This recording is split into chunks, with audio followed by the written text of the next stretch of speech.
Այս պայծրությամբ ոստիկանությունը շարունակում է օպերատիվ աշխատանք տանել ընտրական process-ի տարբեր իրավախախտումներ եւ հանցագործություններ բացահայտելու ուղղությամբ։ Արդեն իսկ 19 հաղորդում ենք ներկայացրել քննչական կոմիտե եւ հակակոռուպցիոն կոմիտե, ընդ որում ուզում եմ փաստել, որ դրանում եղել են նաեւ ընտրակաշարքին վերաբերող դերբեր։ Ինչ վերաբերում է հետընտրական զարգացումներին, տեսեք,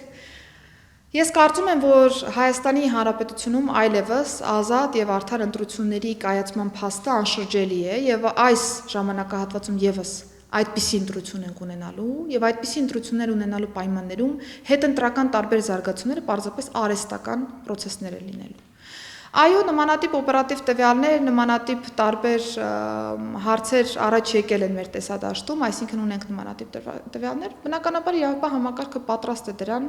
որևէ բան անհասկանալի կամ նոր չէ մեզ համար, այս ընթացքում էլ բավական տարբեր process-ներ եղել են, դրանք բոլորը մեր թիրախում են, մեր դիտակետում են եւ ցանկացած ոչ իրավաչափ վարքագծի կամ ցանկացած ինչ-որ process-ի պատրաստ է իրավապահ համակարգը եւ գնալու է այդ process-ները ճիշտ եւ պատշաճ կերպով կառավարելու ճանապարհով։